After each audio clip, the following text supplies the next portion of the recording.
kabuluhan ng ating mga buhay. So, hindi man ito maging kabuluhan tayo sa ibang mga tao, pero sa Panginoon, we are all special. Ayan.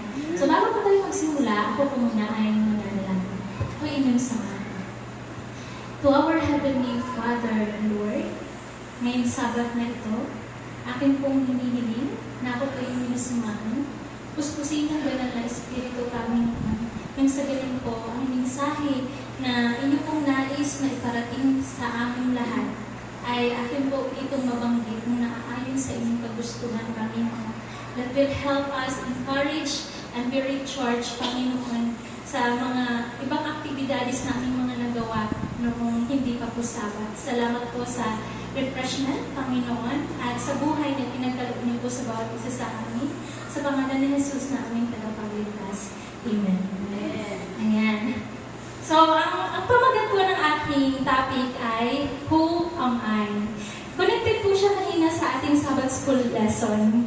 Di ba po sabi ni Ma'am Lucy kanina, paano natin malalaman na fake o hindi fake ang ating Panginoon na ating pong sinusunod? Kasi napakahalaga yun, di ba? Kasi kung hindi tayo sigurado sa papatunguhan natin, sa handa tayong makipaglaban doon, ay delikado po ang ating mga buhay. Dito naman, ito po ay tanong para sa ating mga sarili. Lalo na po tayong mga Kristiyano, tayong mga anak ng ating Panginoon. Ang question is, sino nga ba tayo? Tayo ba ay pure na anak ng Panginoon? O baka naman nagbabalat kayo lamang tayo? At hindi po yung well ang kanyang kagustuhan. So sabi po dito sa materials, parte po ng ating paglaki, marami po tayong mga katanungan. Hindi po ba? So hindi ko alam kung lahat nakaka-relate. So sa mga pag-decision na gagawin natin, so marami tayong iniisip. Iniisip din po natin yung umaga, yung future, o ang lahat. O kung anong gagawin ko, kung ako yung maging, kapag ako yung lumaki na. Di ba gano'n? Kapag ikay bata pa. And then, what is important sa'yo at sa akin? Ano ba yung mga binavalue ko? Pwede niyong sagutin sa inyong mga sarili kung ito po ay gusto niyo. What makes me tick and what leaves me cold? Dapat kilala niyo yung mga sarili niyo. So ano ba ang kinagagalit niyo? Ano bang ikinasasaya niyo? And how am I different from my parents? Ano nga ba yung pinagkaiba ko sa aking magulang? Ano ba nakuha ko sa aking magulang? Yung ugali ba? Yung mata? Ano ba kaya meron? Sa aking mga kapatid, sa aking mga kaibigan, ano kaya yung pagkakaiba ko sa kanila? O mayroon ba akong kapareho sa kanilang mga personality? What is that makes me me? Or what makes you you as a child of God? Sabi dito, and what is expected of me? Bilang mga anak, naisip niyo ba, ano bang ini-expect sa akin ng aking mga parents? Ng aking mama, ng aking papa? Sa mga magulang, ano kayang ini-expect sa akin? Ng aking din magulang, nung sila ay naging magulang, at ng Panginoon, na ako'y binigyan ng responsibility para sa aking anak. Kasi responsibility yun. At bilang mga anak, anong responsibility natin? At bilang anak ng Panginoon, ano ba ang responsibility natin? Ang Biblia, mga kapatid, ay isa siya sa sabi natin, kumpas na lagi na natin napapakinggan. Na kung saan, doon po ay makakapag-remind sa atin. At doon nakikilala natin ang ating Panginoon sa pamamagitan nun. Kasi, bakit nga ba po tayo nag-give up sa life? Sa tingin niyo, bakit tayo nawawalan ng pag-asa? Kasi po, mayroon tayong malnutrition sa ating spiritual na pangangailangan. Kasi kung tayo po ay nagbabasa ng Bible at kilala natin ang ating Panginoon, then bakit po tayo naglulupaypay? Hindi po ba? Sabi na, madali lang sabihin, pero nakakapagod, nakaka-give up. Pero sabi ng ating Panginoon, ako'y nandito, ang kanyang mga promises, diba? Pangalan pa lang ng Panginoon, dapat comforting. Dapat ay may pagtitiwala tayo sa Kanya. Sabi dito, one of the first biblical statement is that God created us. Diba? Sa lahat ng kanyang mga ginawa, tayo talaga ay tunay na ginawa ayon sa kanyang hugis or tawag dito? Hugis, para say hugis. Wangis. Thank you so much for that correction. Sa kanyang wangis. So, which means, kapag wala tayo sa Panginoon, wala din po yung life natin. So, dapat po hindi po tayo nakukontento na wala siya, na hindi tayo nananalangin, hindi nagbabasa ng Bible. Kasi kung ating titingnan, yung mga hindi naman Adventista, o hindi Kristiyano, hindi totally kilala ang Panginoon, kahit po sila ay hindi nananalangin, inaalagaan pa rin sila ng ating Panginoon. Hindi ba? So kahit po hindi ganito sa ating mga aral na aral tayo sa prophecy, marami tayong binabasang Bible, may Sabbath school lesson tayo, may devotional tayo. So sila wala, kahit hindi sila nag-pray, nag-iingat ang Panginoon kahit nga tayo nagkakasala, kasi ganoon po ka-kind at kalabable ang ating Panginoon. Nagbibigay po siya ng maraming chances. But I'm not saying po na huwag na tayo mag-pray. Kasi yun po talaga yung kailangan natin, yung panalangin sa ating Panginoon. And then, gusto ko pong i-share sa inyo yung story ni Nehemiah. Familiar na po ang lahat kay Nehemiah. So kung paano po niya ipinakilala sa kanyang sarili na siya po ay anak ng Panginoon. Siya po ay naglilingkod sa kanyang hari, hindi po ba? So ito po ay paalala lamang sa atin. Nung siya po ay naglilingkod sa kanyang hari, bumisita ang kanyang kapatid. Sasabi ng kanyang kapatid, hindi na safe na umuwi doon sa Jerusalem or doon sa Israel. Sapagkat, di ba po nasira po ang kanilang Jerusalem. Nasira po ang templo na mayroon sila. At kapag po nasira ang templo na mayroon kayo, o tayo po, natalo tayo doon sa mga hindi malalapit sa Panginoon, ano pong mararamdaman natin? Kahihiyan. Sasabihin nila sa inyo, ay, bakit ganon? Hindi ba kayo mga anak ng Panginoon? Bakit kayo natalo namin? Bakit kami ang nanalo? Talaga bang anak kayo ng Panginoon? O nasa amin ang Panginoon? Baka nasa fake na Panginoon kayo, kaya natalo. So, ang Panginoon, alam natin kung bakit po sila natalo. It's because of hindi po obedience. Hindi po umaayon sa kagustuhan ng Panginoon ang kanilang naging decision at action sa kanilang buhay. So, what will happen po? Sila po ay natalo. At the same time, ang napakaganda po, kasi si Nehemiah, grabe po siya po ay ni-recognize. So, una po natin maaano sa story ni Nehemiah is ma-recognize natin na tayo yung makasalanan. So, na-recognize niya na ako yung makasalanan. So, dahil ako yung makasalanan, kami ay nagkasala sa Panginoon. Nanalangin po siya sa Panginoon natin. Nag-ayuno siya sa Panginoon. Hindi lang po isang araw. Sino po ba dito nag-aayuno? Meron pa ba nag-aayuno dito? Wala na siguro? Or yung iba meron pa? Siguro one day, siguro half day meron. So, balik po si Nehemiah, nung nalaman po niya ang balita, hindi po siya mapakali. Siya yung umiiyak, may kumukurot sa puso't isip niya talaga na hindi ito pwede, kailangan maayos to. Kasi may problem. So kung may problem tayo sa ating sarili, we need to fix it. We need to find solution for that problem. So, ano po nangyari? Nag-ayuno siya, hindi lang po ng 1 month. Hindi lang 1 day, 2 days, 1 week. Siguro mga estimated po kasi iba yung calendar nila. Umabot siguro po ng mga 3 months or 4 months na kanyang pag-aayuno. So, nag-ayuno siya, nag-pray, umiiyak siya. Nasabi niya, Lord, nawa ako po ay maging kalugdan ng aking hari. Nang sa ganun po ako yung mapayagan na umuwi po doon sa aming lugar at ayusin po ang nasira. Na kapag po iyon ay maayos, Ama, ito po ay magiging magandang balita at makakapag-lift up ng mga kapatiran ko na nakihina at nakalimutan kung gaano ka-powerful. So what will happen po? So one time po, sa pag-pray niya, pag-aayuno niya, lagi faithful siya na ginagawa niya yun, panalangin sa Panginoon. So earnest po talaga eagerness na kanyang pananalangin at pag-aayuno.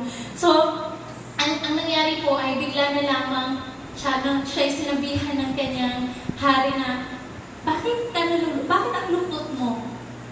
Di ba ang layo pa, parang na-recognize na ang dami naman pwedeng pagsabihan na bakit nga ba siya nalulungkot? Bakit kakaiba siya? Kung titingnan natin, ang Panginoon nag-prepare na hindi pa nga siya nag-emote. Di ba tayo nag-emote yung mga anak? Para, may problema ako, hindi okay yung school ko, ganito. Ang dami natin nagsasabi tayo, pero siya, nung nakita siya, talagang pinakita ng Panginoon sa hari na there's something na kailangan ng tulong. Tulong mula sa mismong hari. So, nung nakita, ang sabi ko sa kanya ay ano po? Ang sabi ko sa kanya ay, bakit daw siya ay hindi okay, hindi maayos? Paano daw siya magiging maayos? Kung ang kanyang bayan naman ay sira, yung Jerusalem, ang templo ay hindi maayos, wasak. At ang spiritual lalo ay hindi maayos. Tapos sabi sa kanya ng hari, ano ba daw ang maitutulong niya? Di ba napakasarap sa pakiramdam kung paano kumilos ang Panginoon? So, ano ang maitutulong ko sa iyo? So, ang sabi niya, kung ako yung inyong pahihintulutan na umuwi, so kung sa atin pa mag-vacation leave, so kahit na sa work, mahirap talaga magpaalam. Nung kasi, sigawin ko lang po, sabi ko, ma'am, akala ko kasi Sunday, kasi parang na-mention sa akin before the pastor, na Sunday, yung seminar ng Sabbath School. So, napakahirap pong magpaalam ng ganun, kasi pinagbigyan ka naman ng Sabbath free. So, ako'y magpapaalam na, tapos bigla akong binigyan ng task na nakalimutan ng pinagpaalaman ko, kasi hindi niya pa napirmahan, magpapapirma ulit ako, na ako'y mag-a-absent. So, kaya absent po ako ng 13, kasi meron po kaming Sabbath School seminar. Sabi ko, so okay siya, pero hindi niya napirmahan kasi mga sumusunod na pumapasok sa loob sa loob po ng room ng aking boss. So, ako'y kumukuha lang ng tiyempo kung paano ako magpapaalam. Tapos, biglang kinabukasan po ang sabi sa akin, ay ma'am, tayo pa yung may job fair. Sabi ko, saan po? Sabi niya ay, ako daw ang mag-lead doon sa UP Diliman sa high school. Yun naman po ay panukwalan namin ng area ng youth na meron po kaming career expo na gaganapin po doon. So ako sabi ko, paano ba ito gagawin? Ibabalance yung Sabbath School seminar kasi hindi ko po na-aware na tapos tsaka yung youth. Sabi ko, magandang balita to Lord kasi alam kong hindi ako makaka-absent ng lagi kasi hindi ako maka-attend ng meeting ng kapag Sunday. Kaya ganyan nga po sa my work. Pero tinungan ng paraan ng Panginoon. So, ako yung makakapunta sa Sabbath para sa job fair, makakatulong din ako na mag-asikaso sa panukalan ng mga youth. So, and then, makaka-attend din po ako ng Sabbath School kasi naging Sabado na siya. Yung Sabbath School ay ngayong Sabado na po gaganapin, and then tomorrow po, yung job fair. So, di ba kung titingnan po natin kung gaano ka-powerful, okay agad eh. As in, swak agad yung schedule ko. Na-schedule na ng Panginoon. And then, dito naman po kay Nehemias, nung tinanong siya, positive na yon, di ba? Tinanong ako kung ilang araw nga ba ako mawalang trabaho sa kanya. So, okay na yun sa kanya. And then, pinayagan naman siya. And then, after po nung pinayagan po siya, ano po yung nangyari? Siya po ay may request pa. Di ba parang sa atin to, ay pinabigyan ng ito, may request ka pa? Grabe ka naman. Pero hindi ganun po ang nangyari. Yung request niya kasi, di ba po, delikado na, hindi niya daw po safe na makakarating doon sa kanilang lugar. Di ba po sila ay natalo ng Babylonia, mga Babylon.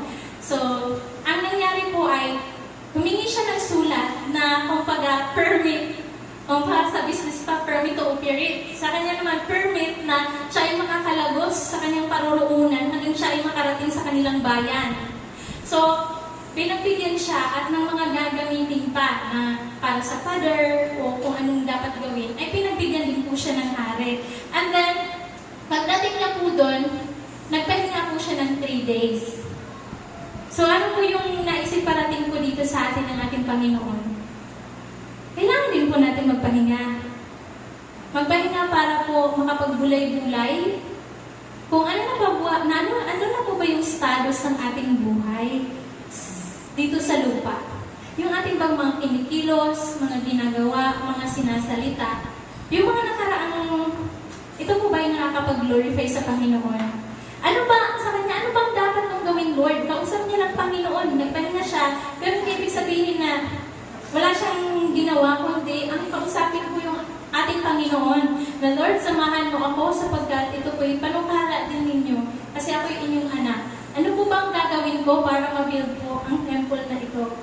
At maibalik ko po, kasi hindi pa po nakadepende po yun sa temple, kasi sila ay pinagtatawanan na eh. Kasi yung, after po nun, gabi rin po siya umalis. Ano po ang ginawa niya nung gabing umalis siya?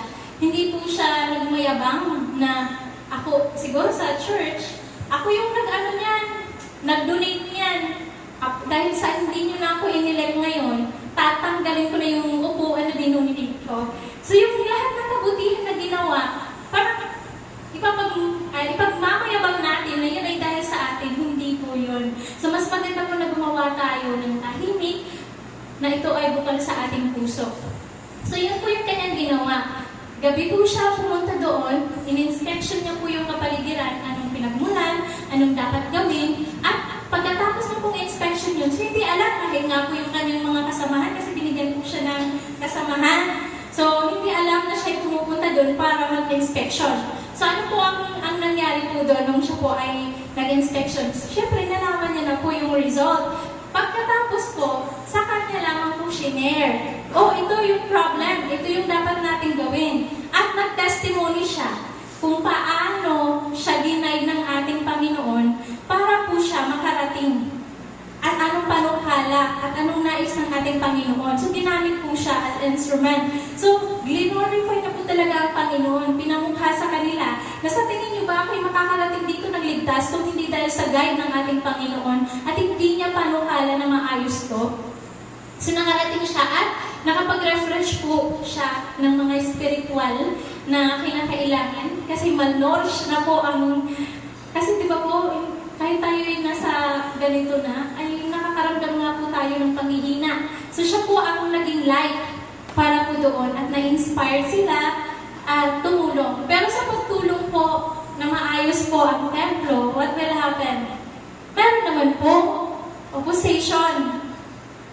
Sa ating buhay, lagi po talaga may opposition. Nako, hindi po talaga yung mawawala. Kahit nasa loob ng church, may opposition.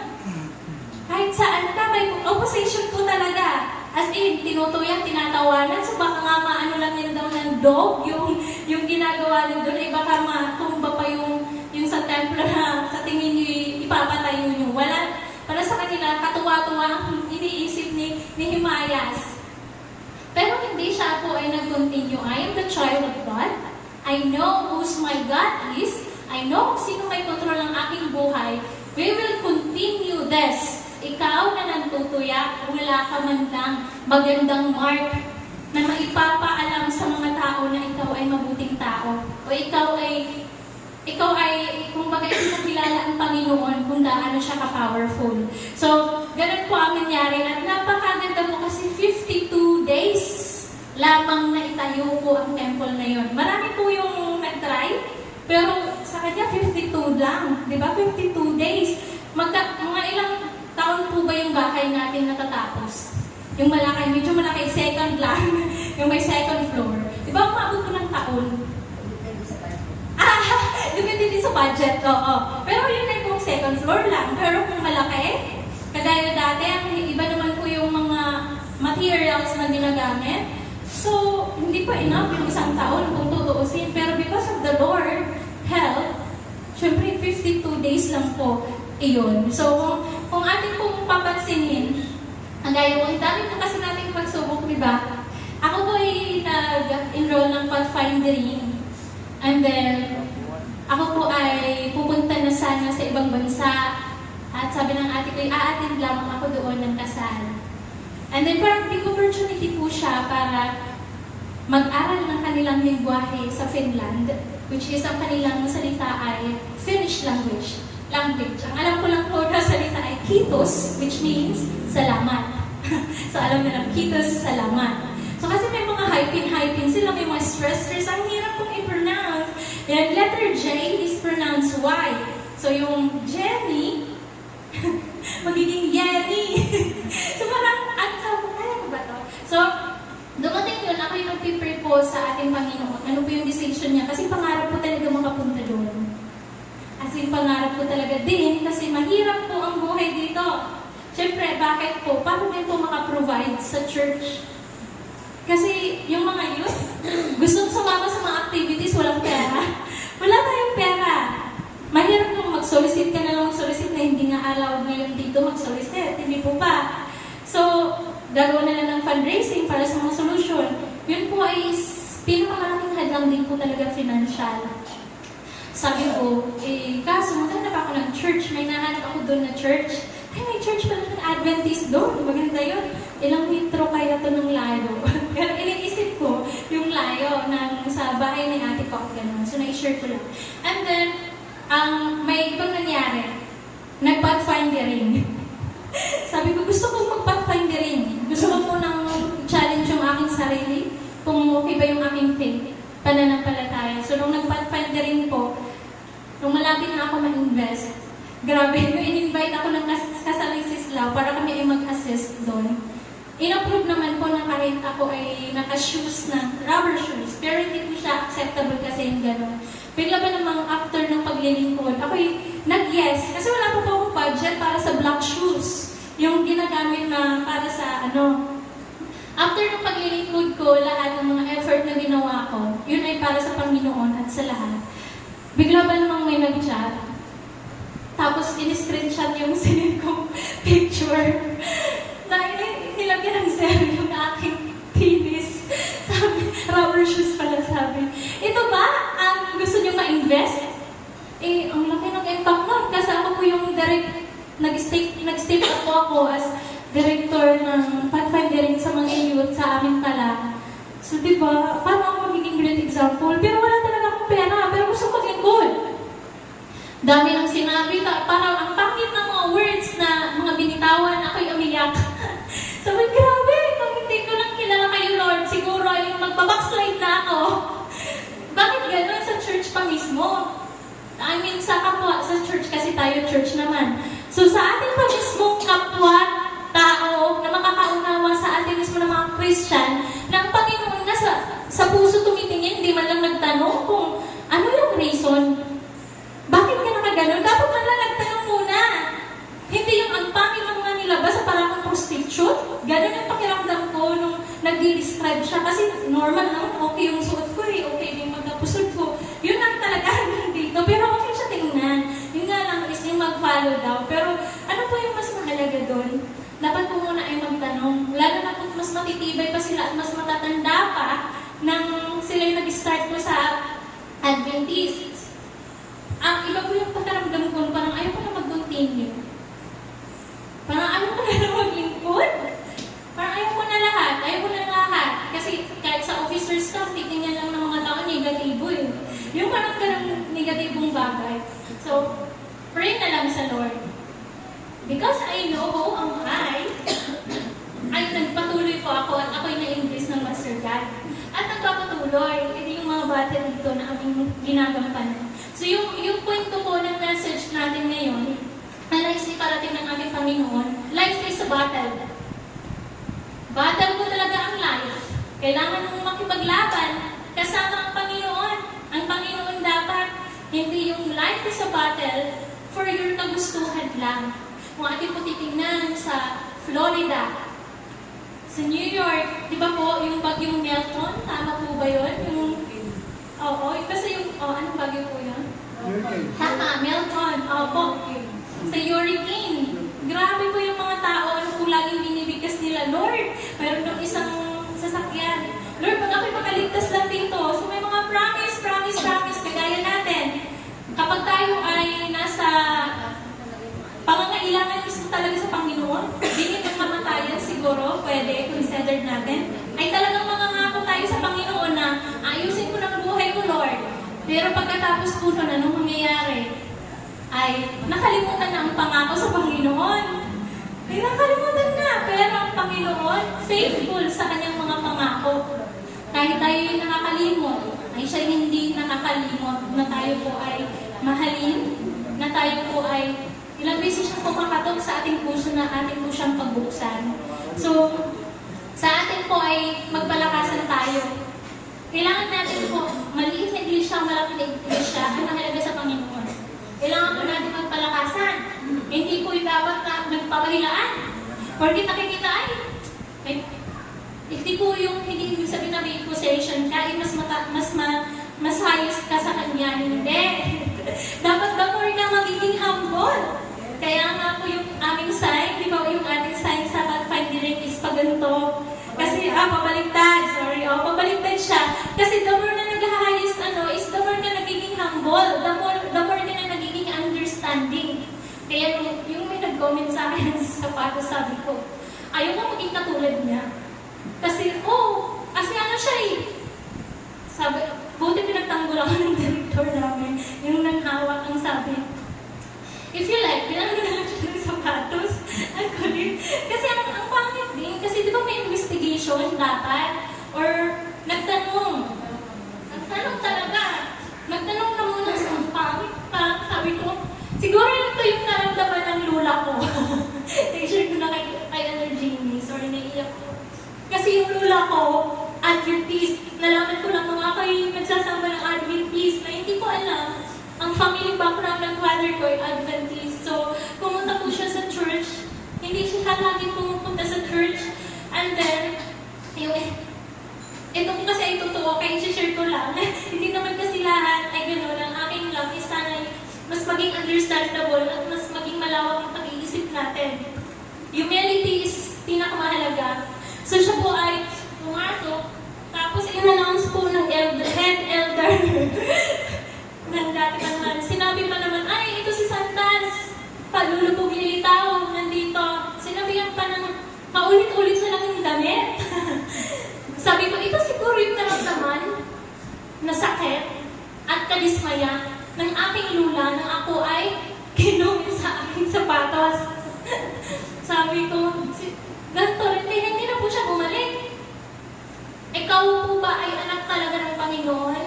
O kung ikaw po ay talagang nagilin lang lamang ginagamit ng Panginoon para magwasak ng bakterya, unti-unting kumalat. Kasi di ba po, dapat ay mas naging understandable. At supposedly, ano pong gagawin kapag nawala ang... Kasi wala naman po sa status ng buhay, mayaman o mahirap. Dapat po ay, kaya may care group. Kasi pupuntahan, visitation. Question ko, bakit kaya siya hindi na nagsasamba? Wala pong ganun na nangyari. Kaya ako po yung laging nagnanais na pumunta ng mga visitation. Kasi alam ko po yung mahalaga ng bawat kaluluwa na nandito. Kasi yun po yung ating gampanin. Hindi upang ipagmalaki ang sarili, ang lang. Pagkos kilalanin na tayo anak ng ating Panginoon at bilang mga anak ng Panginoon, dadapaman, tatayo pa rin. At ikay matapang na harapin ang katotohanan na kahit man ikay may mga opposition sa lahat na gagawin mo, kapag kilala mo ang Panginoon, ikaw ay magpapatuloy sa laban ng buhay. So, yun lamang po mga kapatid. God bless po sa